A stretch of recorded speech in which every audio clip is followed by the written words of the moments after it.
Radio Publique Africaine.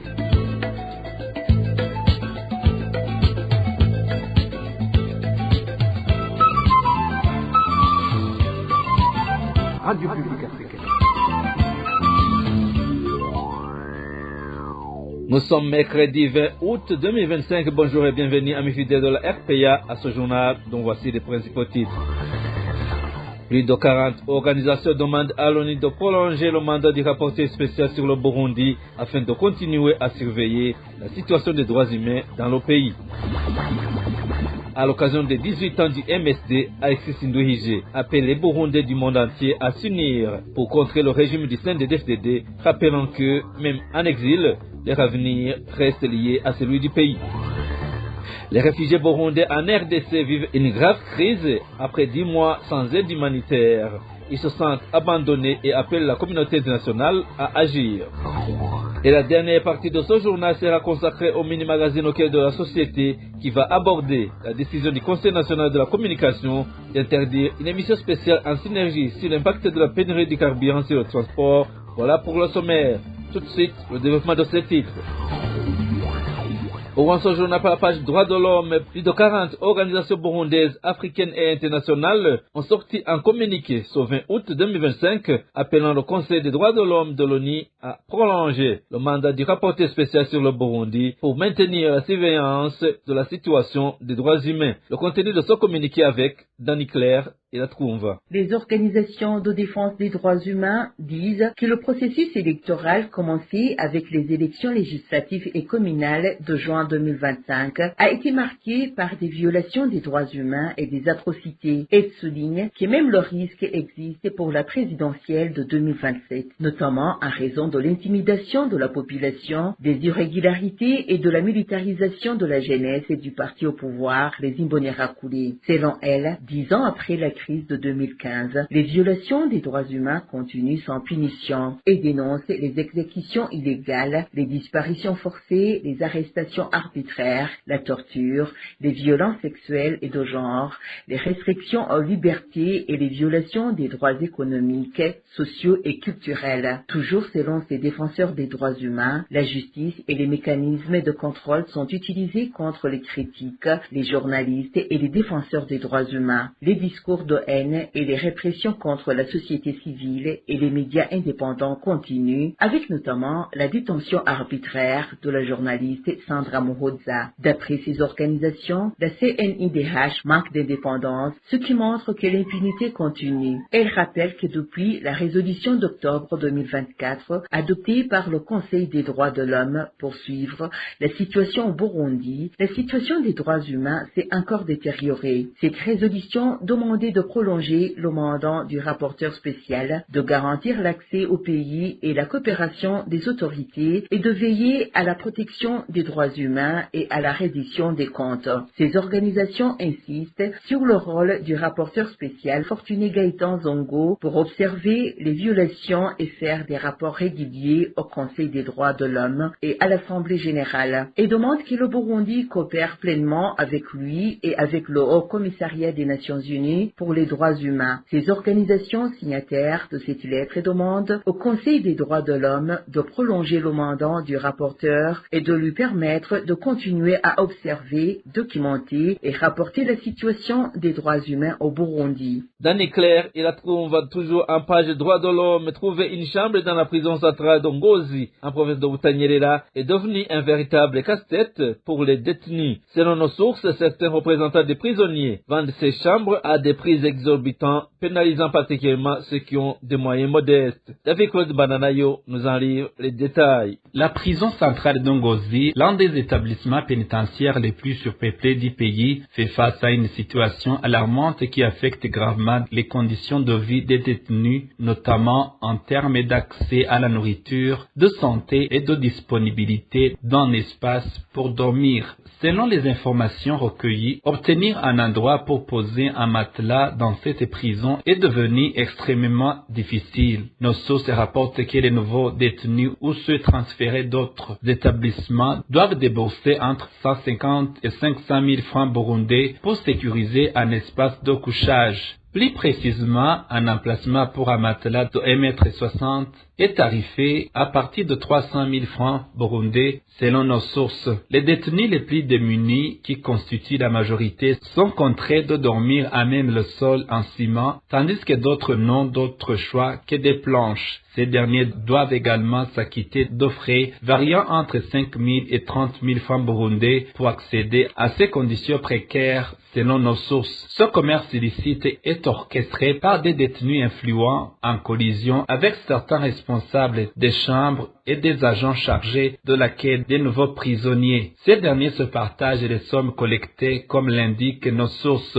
Ces détenus appellent les autorités pénitentiaires burundaises à prendre des mesures urgentes pour désengorger les prisons, identifiant la surpopulation comme la cause principale de ces pratiques abusives. Merci à toi, David Claude Mbananayo. Et en page de justice, le colonel de police Moïse Lakaza, surnommé Nyega Nyega, a été acheminé dans la prison centrale de Bururi dans la soirée de ce mardi, après avoir été entendu par le procureur général près la cour d'appel de Bururi. Il est poursuivi pour atteinte à l'économie nationale et tentative de meurtre. Le mercredi de la semaine dernière, cet officier supérieur de police avait été appréhendé avec 60 litres de carburant dans la zone Kiwena, commune Rumonge, de la province de Burunga. Cet officier de police était déjà connu pour de nombreux abus dans les différentes communes où il avait exercé, entre autres, des assassinats, enlèvements, violences contre des citoyens et extorsion de leurs biens. Le discours tenu par le secrétaire d'État du Vatican doit être compris sous 3 aspects exprimés sous un euphémisme notoire. C'est l'analyse faite par André Palis Murukundo, consultant et expert en journalisme, en partant des propos tenus le long de son séjour au Burundi. Suivez André Palis de Murukundo. Disons que son voyage au Burundi est chargé d'un message d'amour, d'unité et de réconciliation, ainsi que le respect des droits de chaque être humain.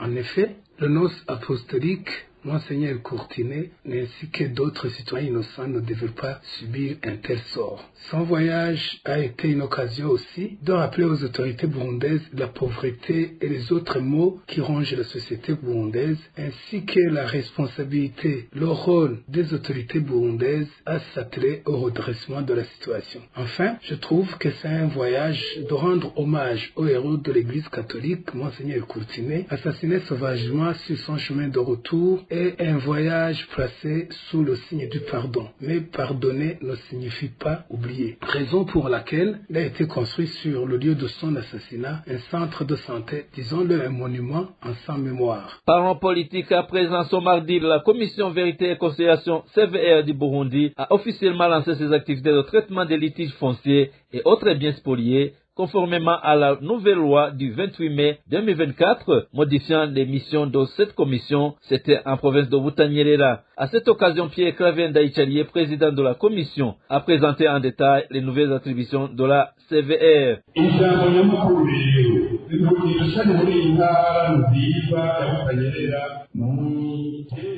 Le principal objectif de notre présence dans cette province de Butanyerera est de procéder au lancement officiel des activités de la CVR liées aux conflits fonciers et à d'autres biens résultats des différentes violences qui ont marqué notre pays. C'est une étape importante dans la mise en application de la loi numéro 001/11 du 28 mai 2024 qui redéfinit les missions et les compétences de la CVR.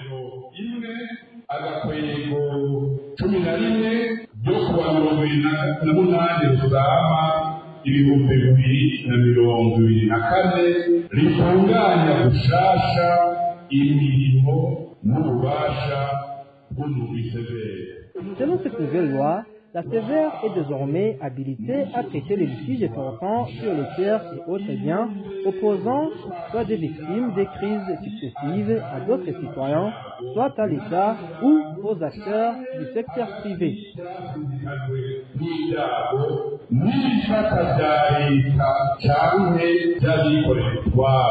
Après avoir dévoilé les représentants de la commission dans 5 nouvelles provinces ainsi que dans les anciennes, le président de la CVR a indiqué que cette étape marque le début d'un processus de justice en faveur des victimes de spoliation. Encore une fois, Pierre Claver Ndaïchalié. Son message est une réponse tant entendue par ceux qui ont soif de vérité et de justice, notamment ceux qui l'on a injustement retiré leurs biens et qualifiés de tous les noms. Le moment est venu pour nous tous d'agir ensemble afin de restaurer la dignité et l'humanité des victimes. Il a également précisé que dans son nouveau mandat de la CVR relatif au règlement des litiges fonciers et autres biens, toutes les décisions rendues par la Commission seront définitives et sans appel. Son message est une réponse tant entendue par ceux qui ont soif de vérité et de justice, notamment ceux qui l'on a injustement retiré leurs biens et qualifiés de tous les noms. Le moment est venu pour nous tous d'agir ensemble afin de restaurer la dignité et l'humanité des victimes. Toujours en politique, le parti d'opposition MSD appelle les Burundais, où qu'ils se trouvent dans le monde, à s'unir pour former une coalition en vue de lutter contre le régime du CNDD-FDD qu'il qualifie de dictatorial. À l'occasion du 18e anniversaire de la création de son parti, son président, Alexis Nduhije, a lancé cet appel à la diaspora burundaise. Il rappelle que même établi à l'étranger, il reste concerné par l'avenir du pays et que la situation actuelle au Burundi pourrait aussi avoir des répercussions sur leur vie. Écoutez Alexis Nduhije. Vous avez une responsabilité. Beaucoup de Burundais me demandent où en sont les choses, au lieu de se lever. La première chose dont nous avons besoin, c'est d'être nombreux pour mener ce combat. Pour gagner, nous devons être nombreux. Tous les Burundais veulent se battre, c'est ce que je vous dis. Plus d'1 million de Burundais sont prêts à se battre pour leur pays. Même parmi les membres du parti CNDD-FDD, il y en a qui veulent se lever et se battre parce que la situation est mauvaise. La situation va empirer. À mesure que la situation empire, cela vous affectera, même si vous pensez bien vivre en Europe. Non, ce n'est pas le cas. Ces enfants que nous avons ici préfèrent ne pas être appelés Burundais. Même si on leur demande leur nationalité, ils se taisent parce qu'ils n'ont aucune fierté. Je vous le disais en titre, près de 10 mois sans la moindre aide humanitaire, c'est la situation critique à laquelle font face les réfugiés burundais vivant dans plusieurs camps à l'est de la République démocratique du Congo. Aujourd'hui, même ceux qui souhaitent rentrer au Burundi se heurtent à d'énormes obstacles. Ces réfugiés lancent un appel pressant à la communauté internationale, estimant avoir été oubliés et laissés pour compte. Digne Karondo nous fait le point. Les difficultés rencontrées par les Burundais réfugiés en République démocratique du Congo ont commencé après le déclenchement des combats dans la région de l'Est entre l'armée congolaise et le mouvement rebelle M23. La situation est devenue si critique que désormais, enfants et adultes souffrent de maladies liées à une malnutrition sévère. Par manque de nourriture, vivre dans un pays qui n'est pas le sien, privé de terres cultivables et de toutes sources de revenus, des familles vivent dans une extrême précarité. De nombreux enfants, des femmes, y compris celles enceintes, et les personnes âgées, tous souffrent de malnutrition. Certains présentent des œdèmes. Les femmes n'ont plus la force nécessaire pour allaiter leurs enfants. Vous pouvez rencontrer une jeune femme de 25 ans enceinte pesant moins de 30 kilos. Selon notre source sur place, toute personne souhaitant retourner au Burundi sans disposer de moyens suffisants rencontre d'énormes difficultés. Même le rapatriement volontaire n'est facile pour ceux qui le souhaitent. Ces derniers font face à des pratiques de corruption. Seuls ceux qui disposent d'argent parviennent à s'inscrire sur les listes de retour, tandis que les plus démunis sont systématiquement écartés. Ces réfugiés lancent appel urgent à la communauté internationale afin d'intervenir avant que la situation ne se détériore davantage. Nous interpellons la communauté internationale de se mobiliser dans les médias pour améliorer nos conditions de vie et rendre possible un rapatriement digne et équitable. Faute d'une intervention rapide, le risque est grand de voir de nombreuses vies se perdre dans ces camps déjà frappés par une crise humanitaire. Merci Digne Karondo et la coalition CDH Vicar qui milite pour la défense des droits des réfugiés appelle la communauté internationale à poursuivre son assistance envers les réfugiés de la région des Grands Lacs en raison de la persistance des crises sécuritaires et politiques dans leur pays d'origine. Cette déclaration intervient au lendemain de la Journée mondiale de l'aide humanitaire, célébrée ce mardi, une occasion de saluer les efforts des travailleurs humanitaires et de rappeler les défis qui pèsent encore sur le monde. Jean Bosco Vizguiro, porte-parole de CDH-Vicar, souligne que la mise en place de groupes de solidarité permettrait d'apporter une aide ciblée à certains réfugiés et d'atténuer les conditions de vie difficiles qu'ils traversent. Écoutez Jean Bosco Vizguiro, il est porte-parole de la CDH-Vicar. Lorsqu'on dit aide humanitaire, il y a aussi le secteur des réfugiés qui est sous-entendu. Mais la CDH-Vicar rappelle l'opinion tant internationale que régionale que ce secteur a été victimisé par la crise économique mondiale. Jusqu'à ce que les réfugiés se trouvant dans les pays de Grand Lac se sont retrouvés dans des catégories, mais aussi ces catégories ont été mal réparties. Il y a des camps d'exemple où on peut retrouver une personne qui devrait être dans la 3e catégorie se trouve dans la 1re catégorie.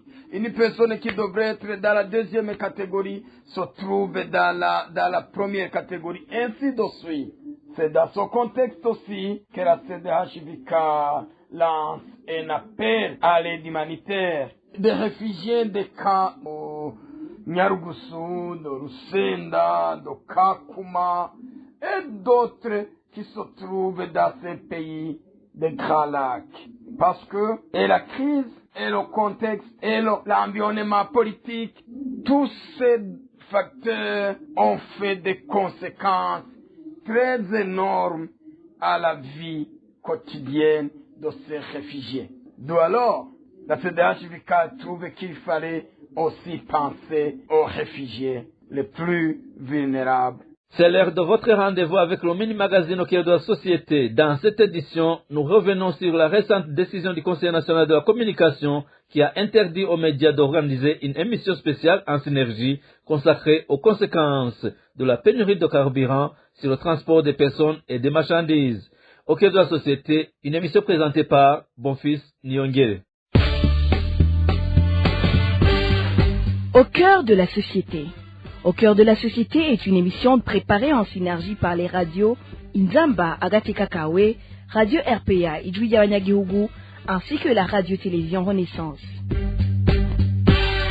La liberté de presse au Burundi est une fois de plus mise à l'épreuve. Le 14 août 2025, Wimedia Burundais avait prévu une synergie spéciale pour débattre des conséquences de la pénurie du carburant sur le transport des biens et des personnes. Mais à la veille de cette édition, le Conseil national de la communication CNC a interdit sa diffusion, estimant que le sujet manquait d'éléments nouveaux. Une décision perçue par les professionnels des médias comme une censure déguisée sur un thème pourtant au cœur des préoccupations de la population burundaise. Alors, cette décision du CNC marque-t-elle une nouvelle tentative de museler la presse burundaise? Et quelles conséquences cela peut-il avoir sur le travail des journalistes et sur le droit public à l'information? Autant de questions auxquelles nous allons tenter de répondre à l'éclairage d'un professionnel des médias dans son magazine Au cœur de la société de ce mercredi 20 août 2025 présenté par Bonfils Nyongere. Bienvenue.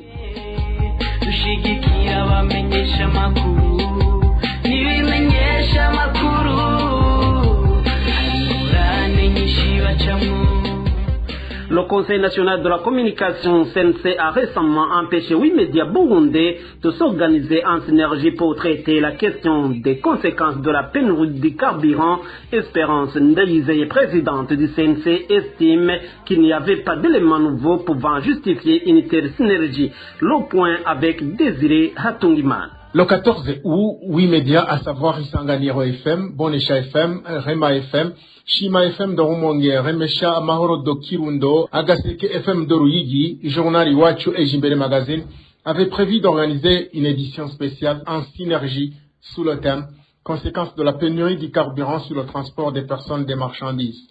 Le CNC n'a pas autorisé cette synergie, malgré la correspondance d'annonce de cette synergie par la radio Isanganiro qui devrait l'appliquer.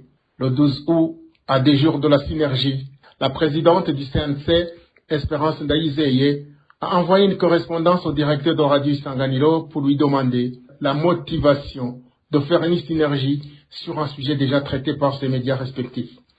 Le CNC exige à ces médias de lui fournir des éléments nouveaux justifiant la raison d'être de cette synergie et d'attendre leur approbation avant que cette synergie ne soit organisée. Pour le CNC, il faut à tout prix éviter le remplissage inutile dans les médias. Le directeur de la radio Isanganiro a fourni ces éléments au CNC, mais, curieusement, la réponse du CNC du 13 août est sans appel. Pas de synergie parce que les éléments fournis ne sont pas suffisants, précisant que le sujet a été à maintes reprises exploité dans les médias. Le CNC conseille d'ailleurs à ces médias d'identifier un autre sujet présentant un intérêt évident pour une synergie future et de demander à ces médias de passer à l'étape du journalisme et solution. Pour les professionnels des médias, faire du journalisme de solution, ce n'est ni taire ni maquiller les problèmes. C'est d'abord les regarder froidement, sans passion ni parti pris, pour mieux éclairer les voies de sortie. Par contre, exiger des informations uniquement positives est le début d'une pente glissante vers l'arbitraire. Ces professionnels des médias précisent que traiter uniquement des informations qui ne fâchent pas les tenants du pouvoir est une promotion d'un journalisme de déni qu'il faut éviter à tout prix. Ils dénoncent avec la dernière énergie cette censure du CNC sur une question qui intéresse tous les Burundais.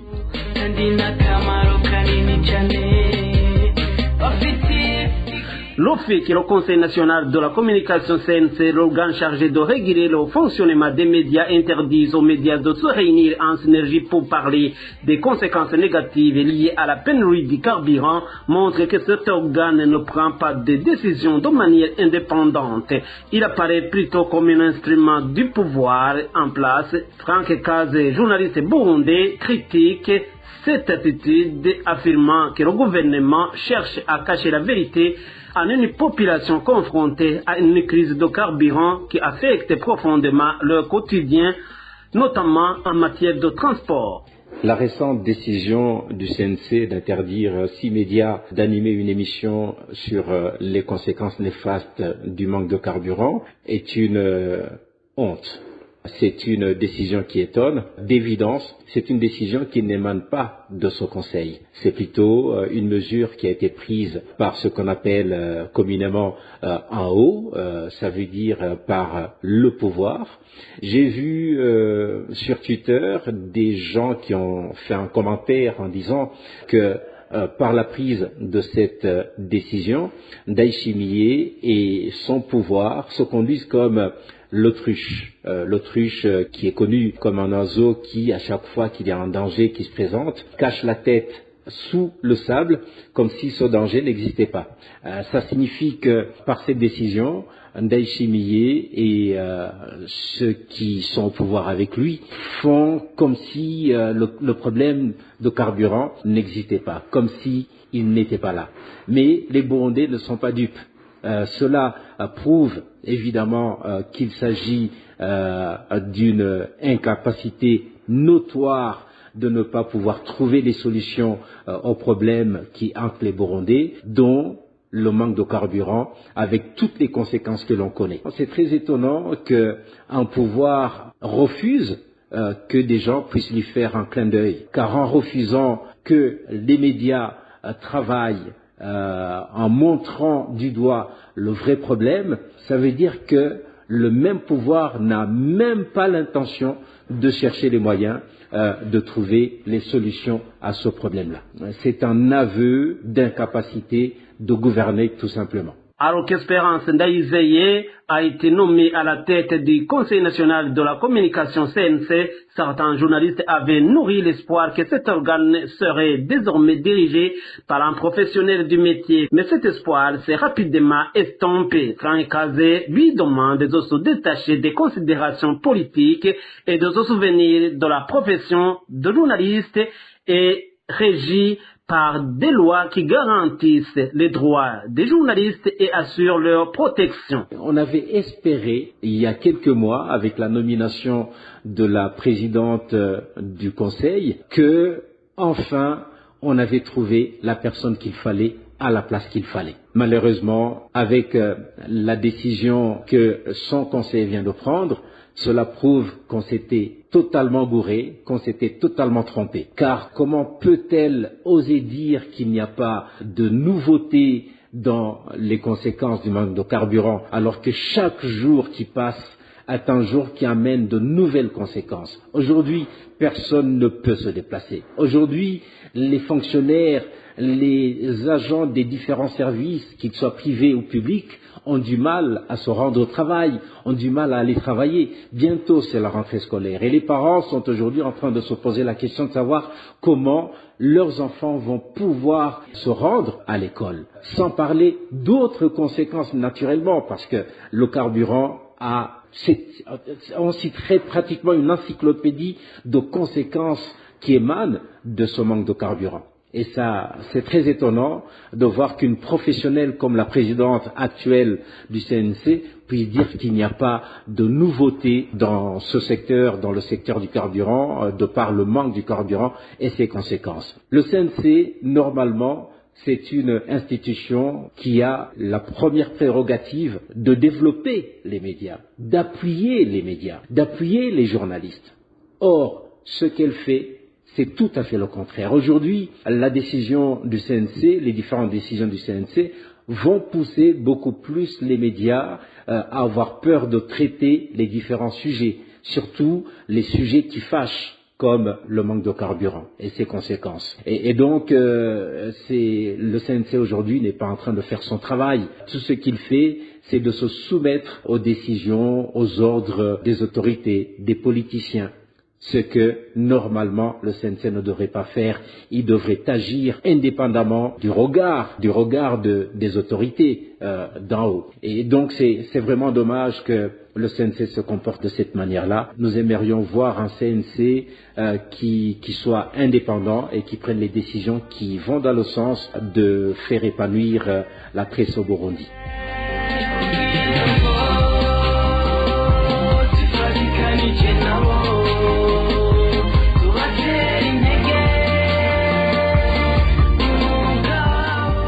En définitive, la décision du Conseil national de la communication CNC d'empêcher la synergie des 8 médias soulève une fois de plus la question de l'indépendance des instances de régulation et du respect de la liberté de presse au Burundi. Entre devoir d'informer et volonté de contrôler les journalistes, se trouve face à un dilemme constant. Une chose demeure pourtant certaine, le droit du public à une information libre et plurielle reste un pilier essentiel d'une société démocratique.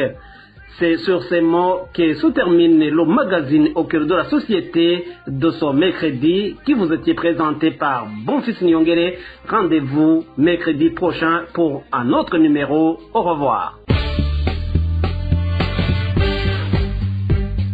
C'était l'émission Au cœur de la société.